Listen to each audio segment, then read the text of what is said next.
तो हम लोग देख रहे थे कैरेक्टरिस्टिक्स ऑफ कम्युनिटी, जिसमें पहला कैरेक्टरिस्टिक्स था स्पीसीज डाइवर्सिटी, दूसरा था स्पीसीज रिचनेस, तीसरा था डोमिनेंस, जिसमें हमने 3 एग्जाम्पल याद किया कि डोमिनेंस का एग्जाम्पल क्या क्या था कि Pinus community is dominant in Himalayas, Prosopis community is dominant in Aravalli hill and mangrove community is dominant in Sundarban.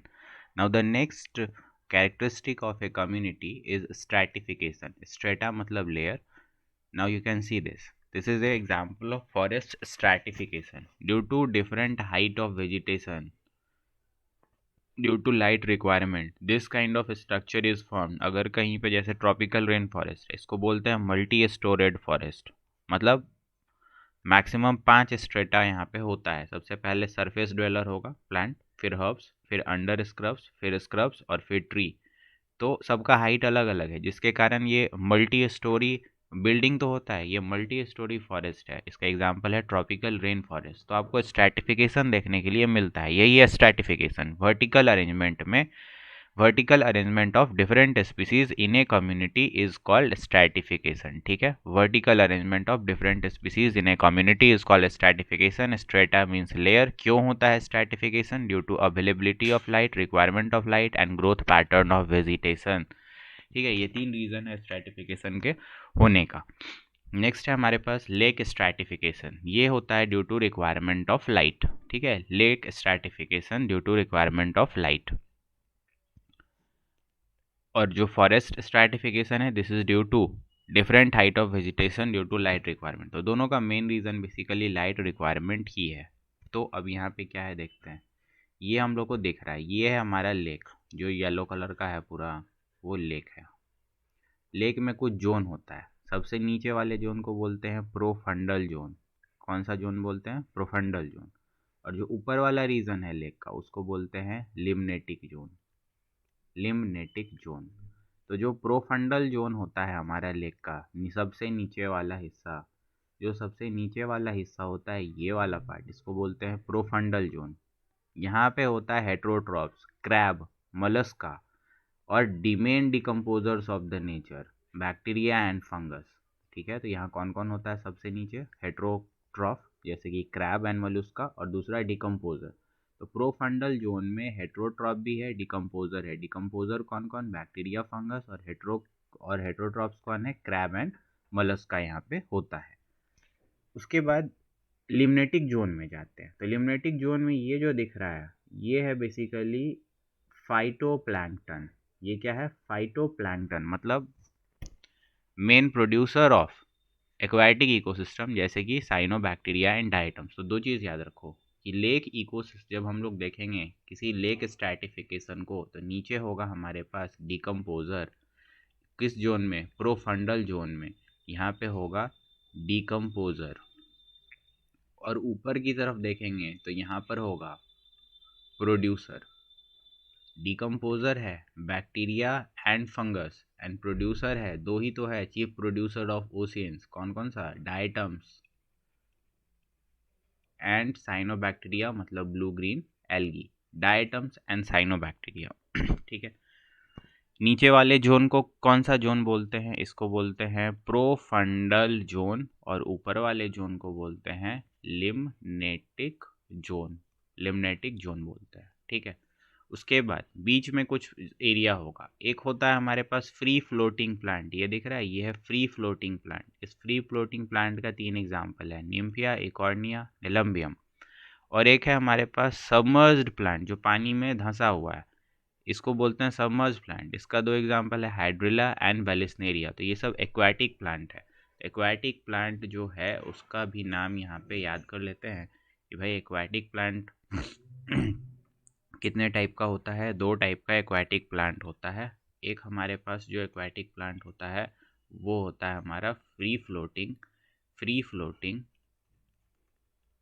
Floating और दूसरा होता है सबमर्ज्ड. ठीक है, सबमर्ज्ड का 2 एग्जाम्पल है, हाइड्रिला और वेलिस्नेरिया. जबकि फ्री फ्लोटिंग का एग्जाम्पल है इकॉर्निया, निम्फिया और निलम्बियम. ठीक है, नेक्स्ट है हमारे पास, ये ख़त्म. तो ये अपने को दिख गया कि ये लेक है. तो यहाँ पे डिकम्पोजर है, यहाँ प्रोड्यूसर है, एक फ्री फ्लोटिंग प्लांट होगा, एक सबमर्ज्ड रूटेड प्लांट होगा। और जैसे नदी के किनारे ये एरिया होता है, ये समझो लैंड है और ये नदी है, तो इस नदी और लैंड के बीच का एक बाउंड्री वाला एरिया होगा जो बहुत फर्टाइल होता है, इसको बोलते हैं हम लोग littoral zone. Littoral zone, littoral zone, this is an example of ecotone area. अब भाई इकोटोन क्या होता है, जैसे ये पानी था नदी का पानी था यहाँ, और ये था जमीन, जो लाइन है ये है जमीन। अब जमीन और पानी के बीच का जो एरिया है ये बहुत अच्छा एरिया माना जाता है, इसी एरिया को बोलते हैं इकोटोन। क्या बोलते हैं? इकोटोन। और इकोटोन का एग्जाम्पल है लिटोरल जोन। लिटोरल जोन, यहाँ पे रूटेड प्लांट होना शुरू हो जाएगा क्योंकि ज़मीन भी आ रहा है, ठीक है, और ये दिख रहा है हमें रूटेड प्लांट यहाँ पे होता है लिटोरल जोन में। और ये एग्जाम्पल होता है इकोटोन एरिया, यहाँ पे मिट्टी में पानी में थोड़ा थोड़ा मड आने लगता है और यहाँ से वो शुरू हो जाता है, ठीक है, इकोटोन एरिया। और सबसे ज़्यादा डाइवर्सिटी भी अपना इकोटोन एरिया में होता है। जैसे देखो नदी में क्या हो गया, ये वाटर इकोसिस्टम, ये लैंड इकोसिस्टम, तो लैंड और वाटर इकोसिस्टम के बीच का जो ओवरलैपिंग एरिया होगा उसी को बोलते हैं इकोटोन। इकोटोन मतलब overlapping zone between two ecosystem. In lake stratification, littoral zone is an example of ecotone. In ecotone species diversity is maximum, ठीक है। तो लेक स्ट्रैटिफिकेशन सबसे ज़्यादा इम्पोर्टेंट था। और फॉरेस्ट स्ट्रैटिफिकेशन में सबसे नीचे तो होगा सरफेस ड्वेलर, सरफेस ड्वेलर, फिर होगा हर्ब्स, फिर होगा अंडर स्क्रब्स, फिर होगा स्क्रब्स और फिर होगा ट्री। तो याद रखेंगे ऑर्डर, सबसे बड़ा कौन है? ट्री, फिर है स्क्रब्स, उसके बाद अंडर स्क्रब्स, फिर कौन सा? हर्ब, और फिर बाद में सरफेस ड्वेलर।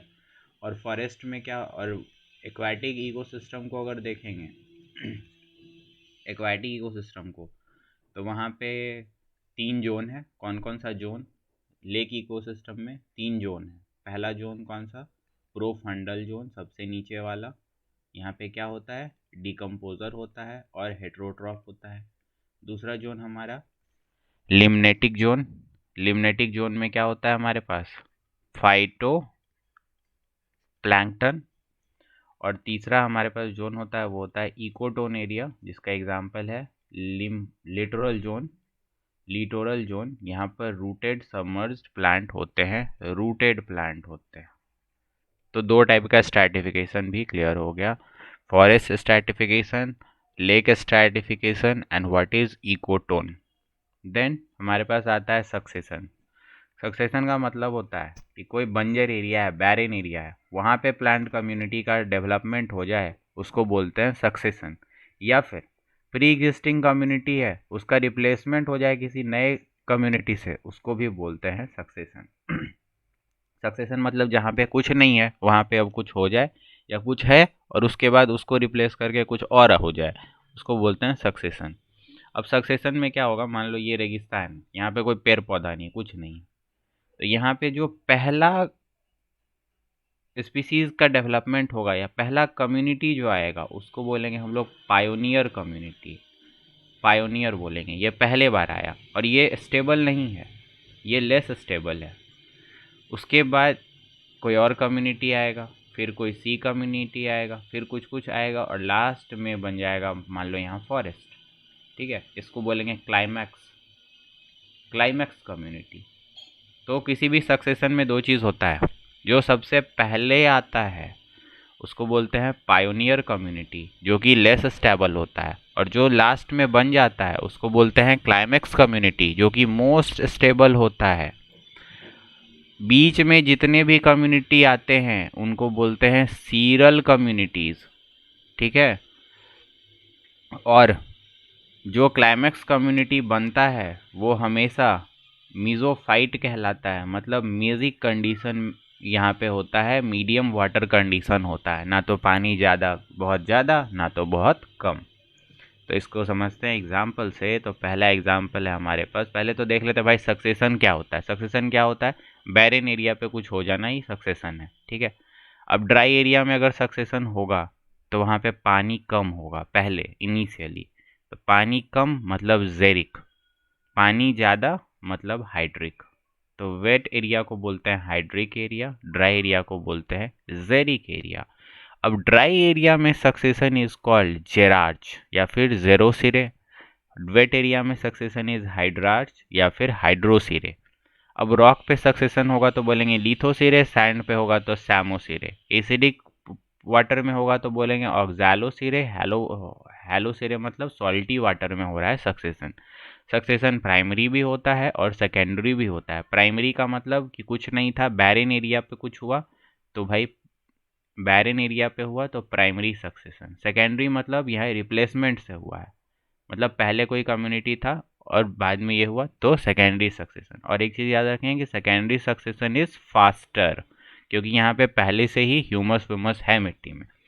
फिर है कॉज ऑफ सक्सेशन, इसको सिंपली रट्टाफिकेशन, बायोटिक फैक्टर और फिजियोग्राफिक फैक्टर। दो फैक्टर है सक्सेशन के लिए responsible, biotic factor and physiographic factor. Lithosere मतलब succession on rock surface. Lithosere कैसे होता है, देखो रॉक पे सबसे पहले हम लोगों ने पढ़ा था lichens are the pioneer community, तो आ गया भाई, पत्थर था वहाँ कुछ नहीं था, ड्राई सॉलिड, ना सॉइल था ना पानी था, वहाँ पे आया सबसे पहले पायोनियर कम्युनिटी, कौन, क्रक्टोज लाइकेन। तो ये लाइकेन आ गया, देख रहा है ये क्रक्टोज लाइकेन। ये लाइकेन वहाँ पे ऑर्गेनिक एसिड को सिक्रीट करेगा, इस एसिड के सिक्रीट करने के कारण रॉक टूटेगा, रॉक पार्टिकल में और मिनरल में, ठीक है। जब ऐसा होगा तो वहाँ मिनरल कंटेंट बढ़ गया, तो अब वहाँ पे आ जाएगा क्रक्टोज लाइकेन के बाद फोलियोज लाइकेन। फोलियोज मतलब लीफ लाइक, तो ये दिख रहा है हमें लीफ लाइक लाइकेन, यहाँ पे दिख रहा है हमें लीफ लाइक लाइकेन। अब यहाँ पे जो क्रक्टोज लाइकेन था उसका ऑर्गेनिक मैटर आ जाएगा, मतलब वो तो मर चुका है, और यह ह्यूमस फॉर्मेशन ज़्यादा होगा, सॉइल का फॉर्मेशन होगा और मॉइस्ट सॉइल यहाँ पे देखने को मिलेगा आपको, हल्का हल्का पार्टली मॉइस्ट सॉइल बनना शुरू होगा। अगले स्टेज में लाइकेन के बाद आता है मॉसेज। मॉसेज मतलब ब्रायोफाइटा, ब्रायोफाइट्स आर द स्कियोफाइट्स। ये मॉसेज यहाँ पे आ जाएगा और मॉसेज होता है हाइग्रोस्कोपिक नेचर का, यहाँ पे भी मॉइस्ट सॉइल देखने को मिलेगा। उसके बाद आ जाएगा यहाँ पे हर्ब्स, तो जैसे जैसे हर्ब्स आएगा तो पानी का कंटेंट बढ़ता गया। अब यहाँ पे था रॉक, रॉक तो एकदम ड्राई कंडीशन था, और हमने पढ़ा कि all succession, all type of succession leads to mesic condition, मतलब मीडियम वाटर कंडीशन। यहाँ पे नो वाटर से क्या ऑब्वियस सा बात है कि आगे आगे जाएंगे तो थोड़ा मॉइस्चर आएगा, यहाँ भी मॉइस्चर आया, पानी का कंटेंट बढ़ा मिट्टी में, अब और बढ़ा और यहाँ फॉरेस्ट बन गया, तो म्यूजिक कंडीशन आ गया, क्लाइमेक्स कम्युनिटी बन गया, हर्ब्स बना, श्रब्स बना, फॉरेस्ट बना। तो क्या ऑर्डर है, सबसे पहले कौन आया, क्रक्टोज लाइकेन, उसके बाद आया फोलियोज लाइकेन, उसके बाद आया मॉसेज, उसके बाद आया हर्ब्स, उसके बाद आया स्क्रब्स, उसके बाद आया फॉरेस्ट।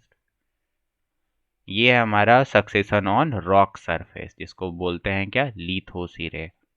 दूसरा एग्जाम्पल देखेंगे सक्सेशन इन वाटर, तो पानी में सक्सेशन होगा तो क्या बोलेंगे, हाइड्रोसिरे। अब इसका थीम क्या है कि पानी ही पानी है, लेकिन हमको क्या चाहिए, मीडियम वाटर कंडीशन। तो पानी ही पानी है, तो सबसे पहले यहाँ पे था फाइटोप्लैंक्टन। फाइटोप्लैंक्टन मतलब प्रोड्यूसर्स, जो कौन है, cyanobacteria and blue green algae और डायटम्स। उसके बाद यहाँ पे कुछ नहीं था। अब ये जब डिकम्पोज करेगा तो रूटेड सबमर्ज प्लांट आएगा, फिर रूटेड फ्लोटिंग प्लांट आएगा जो कि बेसिकली रूटेड फ्लोटिंग एंजियोस्पर्म है। उसके बाद आएगा रेड स्वैम्प स्टेज, जिसका दो एग्जाम्पल टाइफा एंड एजोला। फिर आएगा मार्स मेडो स्टेज, जिसका एग्जाम्पल है कॉरेक्स एंड जंकस। फिर आ जाएगा स्क्रब्स, जो कि है हर्ब्स एंड स्क्रब्स, और फिर आता है फॉरेस्ट, जो कि मेजिक कंडीशन होता है। ये बाद में हम लोग डिस्कस करेंगे यहाँ पे। तो बेसिकली क्या होता है हाइड्रोसीरियम में सबसे पहले हमारे पास होता है फाइटोप्लैंक्टन, जिसका एग्जाम्पल है blue green algae and diatoms, ठीक है। उसके बाद आता है रूटेड सबमर्ज्ड प्लांट, उसके बाद आता है फ्री फ्लोटिंग प्लांट, जो कि बेसिकली क्या होते हैं, एंजियोस्पर्मिक प्लांट। उसके बाद आता है हमारे पास reed swamp stage. Reed swamp stage का दो एग्जाम्पल है, एक है एजोला दूसरा है टाइफा। उसके बाद आता है मार्स मीडो स्टेज, जिसका एग्जाम्पल है जंकस एंड क्योरेक्स। उसके बाद आता है हमारे पास स्क्रब। स्क्रब में हर्ब्स भी आता है और श्रब्स भी आता है। और लास्ट में मेजिक कंडीशन आ जाएगा जिसको बोलेंगे फॉरेस्ट, ये याद रखना। फिर आता है हमारे पास इंटरैक्शन बिटवीन स्पीसीज। ये सबसे ज़्यादा इम्पोर्टेंट चीज़ है, स्पीसीज के बीच में इंटरैक्शन। देखो सेम स्पीसीज के बीच में इंटरैक्शन होगा तो बोलेंगे इंट्रा, डिफरेंट स्पीसीज के बीच में होगा तो बोलेंगे इंटर। तो intra specific interaction same species के बीच में इंटरैक्शन है, inter specific interaction different species के बीच में इंटरैक्शन है, और यही पढ़ना है अपने को, इंटर स्पेसिफिक इंटरैक्शन। अब इंटर स्पेसिफिक इंटरैक्शन बहुत सारे टाइप का होता है, एक तो पॉजिटिव इंटरैक्शन, दूसरा निगेटिव इंटरैक्शन। पॉजिटिव इंटरैक्शन में दो चीज़ है, या तो दोनों को फ़ायदा, या तो एक को फ़ायदा और दूसरे को ना फ़ायदा ना नुकसान। निगेटिव इंटरैक्शन में निगेटिव इंटरैक्शन कॉमन है, एक को तो नुकसान होगा ही। अगर एक को नुकसान दूसरे को फ़ायदा तो इसको बोलेंगे एक्सप्लॉइटेशन, जो एक्सप्लॉइट करता है उसको फ़ायदा और जो एक्सप्लॉइट हुआ उसको नुकसान। एक निगेटिव जीरो मतलब एक को ना फ़ायदा ना नुकसान, दूसरे को नुकसान हो रहा है, और यहाँ दोनों को नुकसान हो रहा है। तो जब दोनों को फ़ायदा होता है तो पॉजिटिव इंटरैक्शन है, दोनों को फ़ायदा। इसका दो example, mutualism and protocooperation. एक को फ़ायदा दूसरे को ना फ़ायदा ना नुकसान, कॉमेंसलिज्म। एक को फ़ायदा दूसरे को नुकसान, एक्सप्लॉइटेशन। इसका दो एग्जांपल है, प्रीडेशन और पैरासाइटिज्म। अब लायन किसी हर्बीवोर को खा लिया तो हर्बीवोर को नुकसान, लायन को फ़ायदा, क्या है? Predation, exploitation. एक को नुकसान दूसरे को ना फ़ायदा ना नुकसान, इसको बोलते हैं एमेंसलिज्म। तो कॉमेंसलिज्म में एक को फ़ायदा होता है दूसरे को न्यूट्रल, एमेंसलिज्म में एक को नुकसान दूसरे को न्यूट्रल। कंपटीशन में भैया दोनों को नुकसान होता है, तो कंपटीशन एक टाइप का नेगेटिव इंटरैक्शन होता है। तो अभी इसमें हर टाइप के इंटरैक्शन को देखेंगे। तो सबसे पहले हमारे पास आता है पॉजिटिव इंटरैक्शन। पॉजिटिव इंटरैक्शन में क्या देखा सबसे पहले? पॉजिटिव पॉजिटिव इंटरैक्शन, जिसमें दो चीज़ आता है, म्यूचुअलिज्म एंड प्रोटो कॉपरेशन। तो सबसे पहले है म्यूचुअलिज्म या फिर सिम्बायोसिस, इसी को बोलते हैं सिम्बायोटिक रिलेशन। अच्छा, ये एक ऑब्लिगेट रिलेशनशिप है, मतलब कि ए ऑर्गेनिज्म अगर ए स्पीसीज अगर बी स्पीसीज के साथ सिम्बायोसिस कर रहा है या म्यूचुअलिज्म कर रहा है तो दोनों का इवोल्यूशन साथ में होगा, दोनों का एग्जिस्टेंस साथ में होगा, और एक अगर एक्सटिंक्ट कर गया तो दूसरा भी एक्सटिंक्ट होना तय है, क्योंकि दोनों एक दूसरे पे एकदम डिपेंडेंट है, ऑब्लिगेट है। मतलब ये बी के साथ ही रह सकता है, सी के साथ नहीं रह सकता है। मतलब इसके जिंदा रहने के लिए इसका जिंदा रहना जरूरी है और इसके जिंदा रहने के लिए इसका जिंदा रहना जरूरी है। So basically mutualism or symbiosis is an obligatory relationship which involves co-evolution, co-extension and co-existence। इसमें पहला एग्जांपल है टर्माइट एंड ट्राइकोनिम्फा।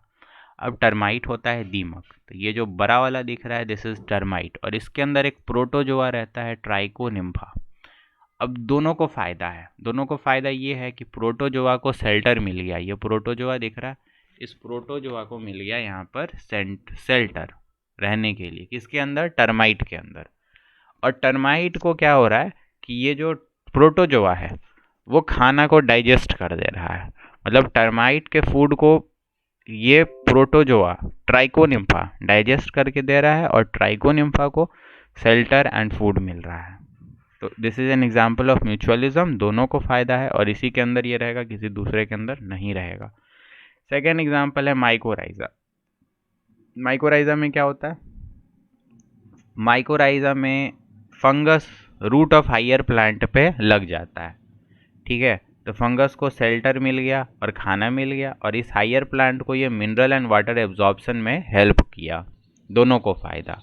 लाइकेन देखो, लाइकेन दो चीज़ का बना होता है, एक होता है एल्गी, दूसरा होता है फंगस, जहाँ पे फंगस डोमिनेंट पार्टनर होता है, ठीक है।